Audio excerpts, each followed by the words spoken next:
bring completed technology to Bitcoin and do several other amazing things as well. So Paul Stortz, thanks.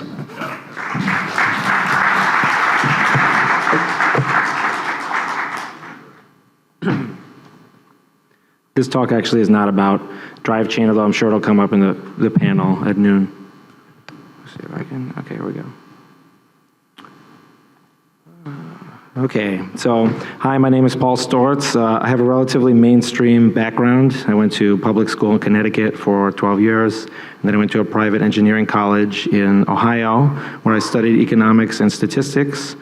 I then worked a kind of predoctoral research statistician job at Yale University for 2 years for a man named William Nordhaus, who just won the Nobel Prize in Economics a few months ago, or the Swedish Bank Prize, if you prefer. And so my economic training is relatively mainstream.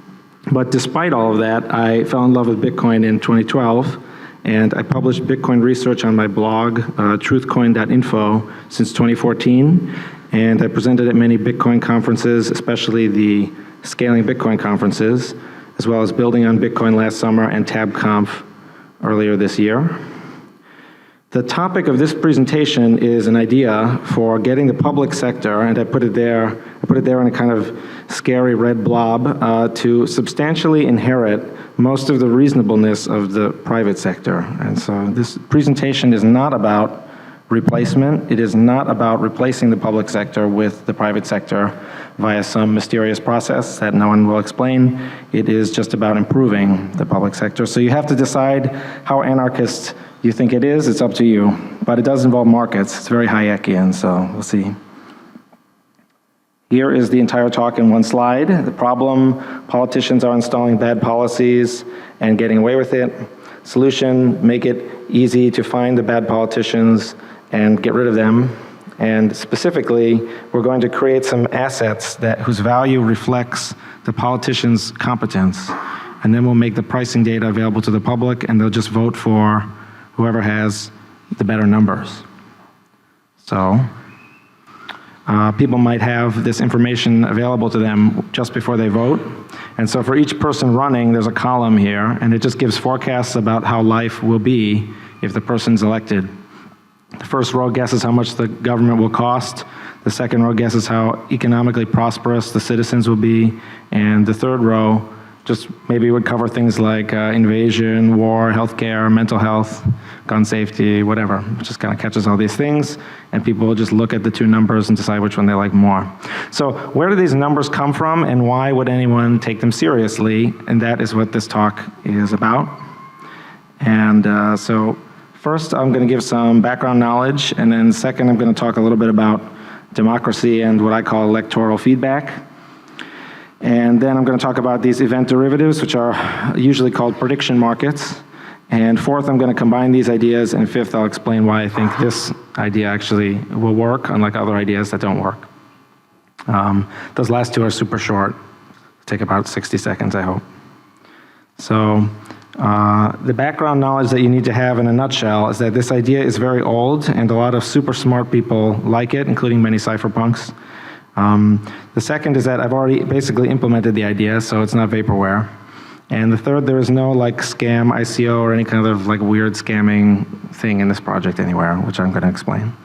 So the first name I'm going to drop is Hal Finney. A lot of people think that Hal Finney is Satoshi Nakamoto. He received the first Bitcoin transaction.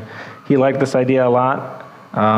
He's calling them conditional prediction markets. I'm going to call them multidimensional event derivatives later. The second name is Robin Hanson, who Ralph Merkle is name dropping him as an important guy. This is basically Robin Hanson's ideas, just put on a blockchain. And Ralph Merkle built most of the technology that Bitcoin uses. So this is more name dropping, which is that this was a paper that was put out in order to try to convince the government to stop interfering with prediction market development and research. It's signed by a giant list of people. All these people either like will win the Nobel Prize or have or should. They're super, super well respected. And they all signed this paper, but it's kind of going nowhere, hence the blockchain emphasis that I'm taking is sort of more getting further away from the high road because it's been shown to be impractical. So the second thing is that This talk assumes that someone will solve the so-called blockchain oracle problem, which is a technical problem. In order to make these assets, you need it to be solved. Fortunately, I personally have solved it, so there's nothing for you to worry about, and I wrote this paper about it a long time ago. And this paper has some pretty cool endorsements from, we got Roger Ver up here. We also have Andrew Polstra, who I think is the brightest technical mind in the space. And we have also Adam Back, CEO of Blockstream. And we even have a smiley face from Peter Todd. So it's like basically as good as it gets, I think. This paper that I wrote spawned virtually all the projects in this area, some of which I'm more proud of than others. But the only one I really like is this one at the top. I oversaw its development personally. It's a fork of Bitcoin Core, and it was assembled by 2 different Bitcoin Core developers over a period of about 24 months. And I run the project website where I put content, like papers and this presentation. And here's some screenshots. Oh, there we go. Some screenshots, which hopefully by the end of the talk, they'll kind of make some sense to you. So we have some events here. They're like in a big list. And then we have some markets. They have prices. And then we have like a trading view where you're like buying and selling things. So that's just kind of to show it's not vaporware. This project could theoretically be live on the Bitcoin BTC mainnet as early as this autumn, but I don't, you never know about that type of thing. That depends on a lot of variables, so we'll have to see about that. So finally, I just have to mention there's no ICO and no like weird utility token going on here. There is a second token, which leads to misunderstanding, so I'm going to explain it in about 3 sentences. The second token is more analogous to mining. So in Bitcoin, the people who transact, they don't need to mine. And in this project, the users, people who trade in these markets and create them, they don't need to know anything about the second token, nor do they need to own any of the second token. So you only own that token if you want to go into that line of work. The same way you'd only buy an ASIC if you wanted to go into that line of work. Okay, so now the talk can really get started, actually, for real. So the question is, why is the public sector so disappointing? Because it's really everyone that hates it. It's not just people who come to an anarchist conference in Mexico. It's kind of universally, culturally, it's just disappointing for people. And the question is why? And the argument I'm going to put forward has nothing to do with morality or with lofty abstractions such as freedom or whatever. It won't even have that much to do with economics. Instead, it has more of like a physics or biochemistry flavor because it rests on this idea of feedback. And this is an idea of feedback in the free market where you have bad products being sold and consumers don't like the products and they buy fewer of them, which punishes the merchant who's selling them. So a free market doesn't mean instant utopia, right? But it does mean that things improve, and they improve basically as fast as possible. And so the modern democracies that most of us live in, for better or for worse, also have feedback called voting. And it kind of goes a little like this, where if the government is too unsatisfying in some way, it can be dismissed with a majority vote. And it's a little more complicated than that. There's like some other weird stuff that's not really important. But basically, this is this gear that controls the machine very slowly. Now, the free market feedback differs from electoral feedback. We know they're different because one works pretty well and the other one is always disappointing. So what are the differences? Frequency is one difference. The market feedback fires every time a merchant loses a sale. So that's many millions of times per day. The electoral feedback fires once every 4 or 2 or 6 years or something like that, or whatever the election is. So that's one big difference, but I think that difference is actually relatively trivial in comparison to something that I call research. And so you see there's actually even more feedback loops than you originally anticipated, because when a disappointing sale is completed, the consumer suffers, and the desire to avoid suffering stimulates the consumer's search for alternatives. And I call that search effort research, for lack of a better word. I don't know what else to call it. Okay. Now, in both sectors, public and private, you have to do your own research, so to speak, and you have to pay for your research. Research consumes your scarce resources, especially your time. The important things in your life, you research a lot. Buying a house, you research it a lot. But picking out a hotel room, on the other hand, you do not do as much research. You only do a little bit. Cosmetic surgery, you would do lots of research. Buying a new pair of flip-flops, very little research. So the problem with elections is that your single vote will almost never affect the outcome because there's so many voters. And people pretend that their vote matters in order to feel important. But really, they know it doesn't matter. So if you master the issues and the candidates and do a lot of research, it won't change your life in the slightest because other people are not doing any research. So there's never any reason for you to do any. Now, of course, this is a big oversimplification, but I think it's basically the explanation for what's going on here. Voters usually admit that they don't know what they're doing, and I have here 71% of Americans cannot even name their congressional representative, let alone like know what they've been up to or whatever. And why bother learning who the representative is? Because it basically makes no difference. So, at breakfast on election day, voters will carefully weigh the costs and benefits of different breakfast foods that they could eat. But when they go in to vote, they won't really know anything about the costs and benefits of their choices, so hence this idea to kind of give them that information. Now, an implication of this theory is that the idea of educating people in order to make them libertarians or make them experts in economics will never be able to actually solve this problem and improve society. It's very noble and worth doing in the same way that chemistry and music are worth doing, and like bird watching is like a real skill, and mastering the skill of bird watching can be fun. But ultimately, if persuasion were effective, then the elections themselves wouldn't be so problematic.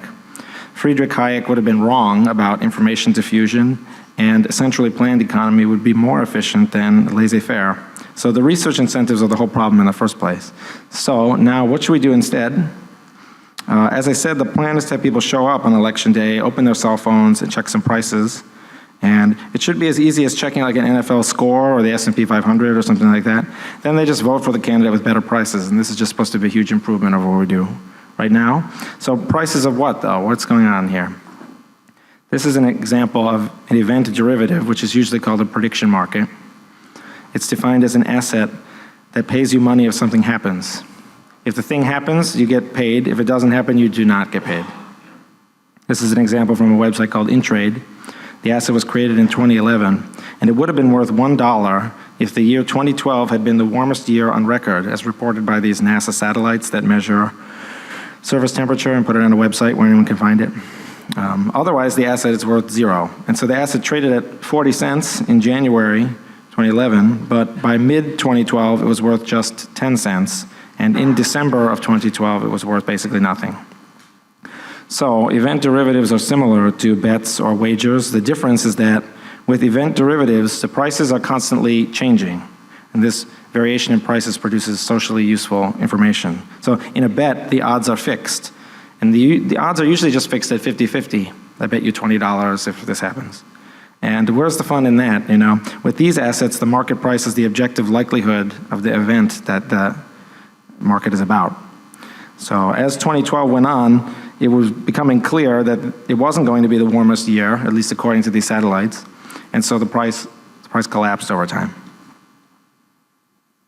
The topic of prediction markets usually reminds people of election betting, which is good, a good start.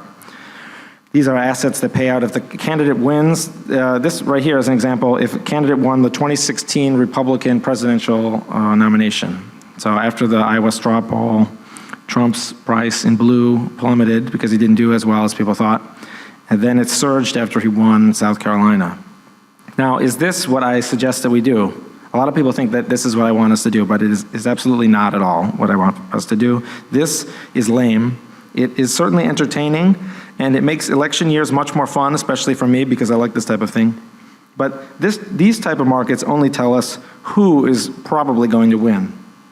Instead, we want to change who wins, and we want to sabotage the incompetent candidates so that they cannot win. And how do we do that? This is what Hal Finney was excited about. Although, yeah, they could never really do it the right way, but they were excited about it back in whenever that was, 2006 or something. Okay, so, oh yeah, sorry, I'm gonna try to explain this idea of multivariate betting in 9 slides. And hopefully after this, the whole presentation will make sense. And the first two are super easy, and 4 of them are really just one slide broken into 4 pieces. So here we go. Okay, here on the left, I have a series of coin flip events. In this table, we're describing the behavior of the 303rd coin flip. We don't know what will happen on that flip, but we can nonetheless fill in the probabilities in this table. Heads and tails are equally likely, so it's 50-50. This is just a basic statement of probability. And this next one is also easy. It's just a dice. It's the same as the previous slide, but with a dice. Since each face of the dice is equally likely to come up, they'll have 1/6. Now here's where you need to turn on your brain, unfortunately. Sorry about that. But this is where it starts to get complicated, which is that this slide is just the previous 2 slides kind of added together. And we have the coin flip in green along the left vertical edge of the table, and we have the dice roll across the top horizontal edge. And I've circled some probabilities in red. The probability that a 2 will be rolled is still 1/6, it's at the bottom. The probability that a tail will be flipped is still 1/2.